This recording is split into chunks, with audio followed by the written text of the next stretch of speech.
In this video, we're going to look at the second sequences and series revision video. In this question, we're told that a sequence U1, U2, U3 is defined as follows. For n is an element of natural numbers. We're told U1 is equal to 2 and U2 is equal to 64 and UN plus 1 is equal to UN over UN minus 1 and the square root of both those things. So we're asked to write U3 in the form 2 to the power of P, where P is a real number. So U3 would be when n is equal to 2. So U3 is equal to the square root of U2 over U2 minus 1, U1. We have the values for these guys. We have U2 is 64. We have U1 is 2.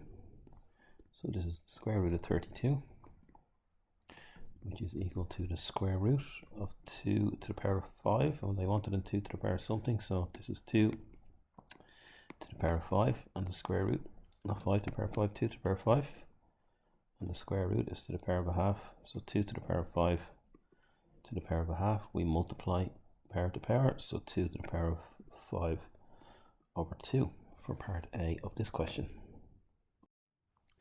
Part B, we're given the first three terms of an arithmetic sequence, so same first difference.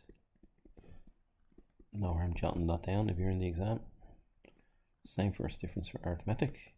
So T3 minus T2 is equal to T2 minus T1. This came up in the first video. We could go, how do we go from 5e to the minus k to 13? We'd have to add or take away 5e to the minus k and add 13, but I think it might be easier to use this method. We're told to let y equal e to the power of k, so term 3 will be 5y. Term 2 is 13. That has to be equal to term 2, which is 13, minus term 1, which 5e to the minus k is equal to 5 over e to the positive k. So minus 5 over y. We see this y in the bottom. We want to get rid of it. No harm to bring everything to the same side of the equal signs first. So we're going to get 5y.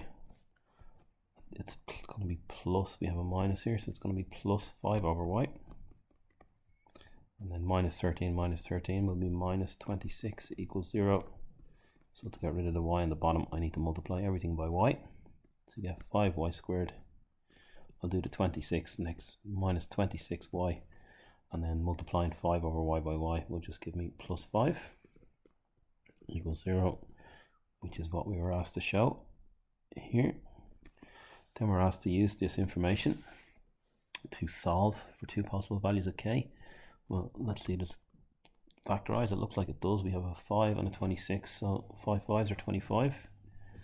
That's what's jumping out at me. Let's see.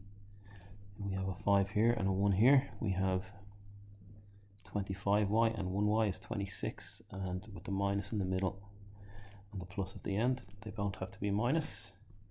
So we can get two solutions in y. In the first bracket, y is equal to 1 over 5, and in the second bracket, y is equal to 5.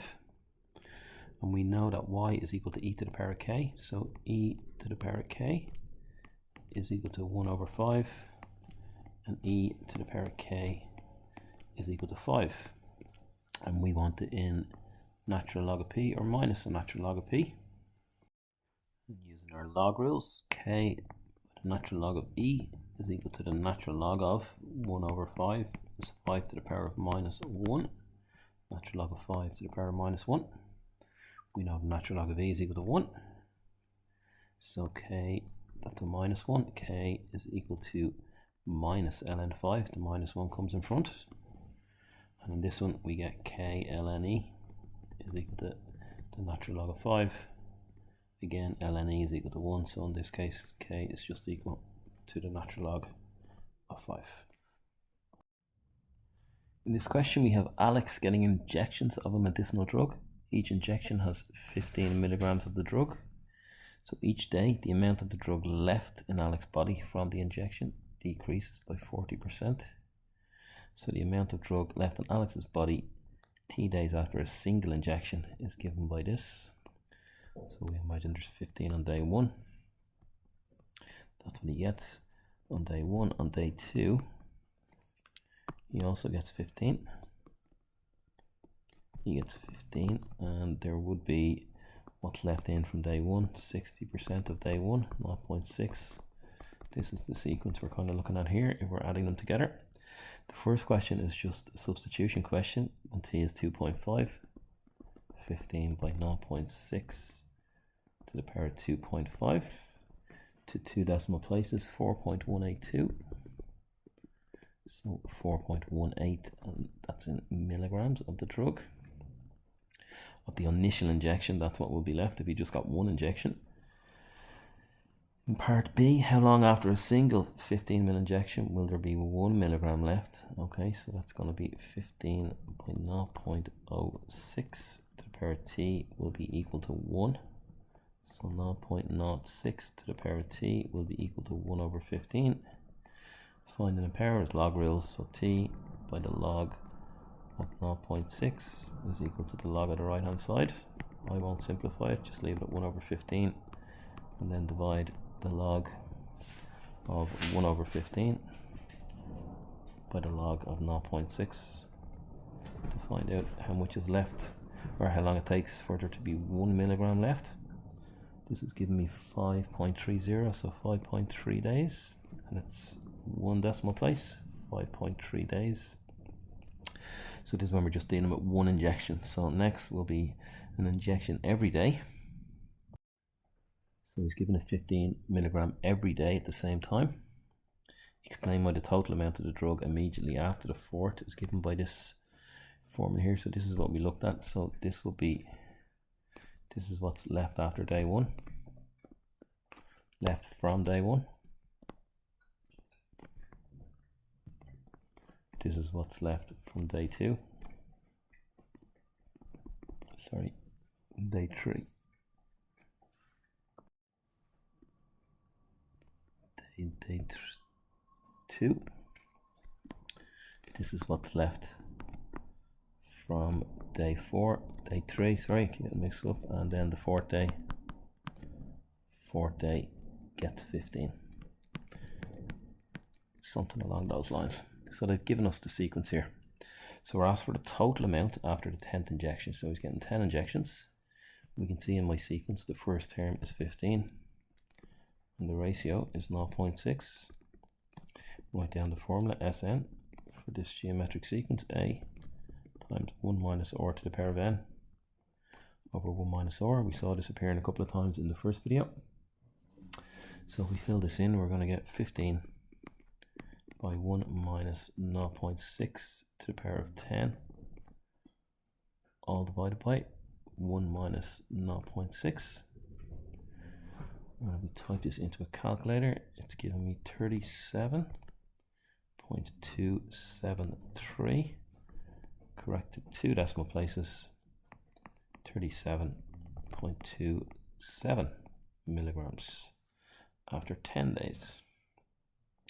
Then we're asked to use the formula for sum to infinity to find out estimate the amount left in Alex's body after a long period. So sum to infinity, this r to the power of n tends to 0.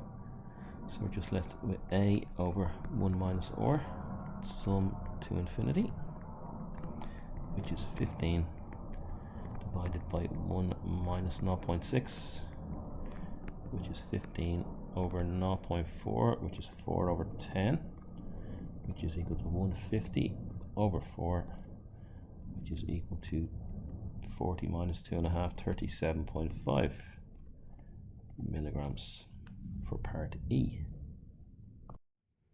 Part F, Jessica also gets daily injections of a drug at the same time. She gets D amount in each injection. Each day the amount left in Jessica's body decreases by 15%, so there's 85% left. So very similar to the previous sequence, she gets D to start. The next term is going to be 0.85 times D, so on day 2 that's what's left from day 1, and so on. So on this sequence, A is equal to D, and the ratio is 0.85. And we're asked to use the sum of a geometric series, so we've used it already. Sn is equal to A times 1 minus r to the power of n. over 1 minus R. So the sum for Jessica is going to be D, the first term, by 1 minus 0.85 to the power of n all over 1 minus 0.85. So that leaves 0.15 on the bottom, which is 15 over 100. So the 100 will come up on top. So this is going to be equal to 100D by 1 minus 0.85 to the power of n all over 15.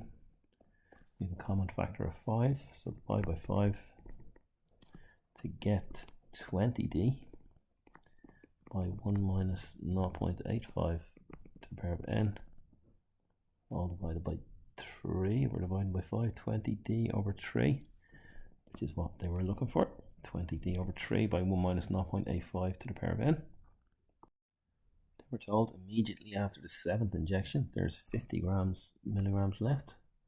So we're going to have 20D over 3 by 1 minus 0.85 to the power of 7 is equal to 50.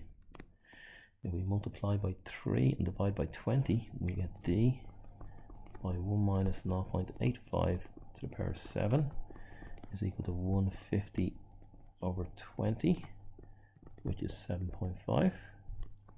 And if we do the bracket itself, it's giving me 0.679422. That should be enough decimals. That's going to be equal to 7.5.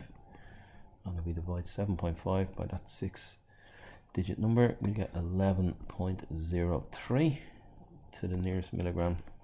For Jessica, she's going to get 11 milligrams of the drug.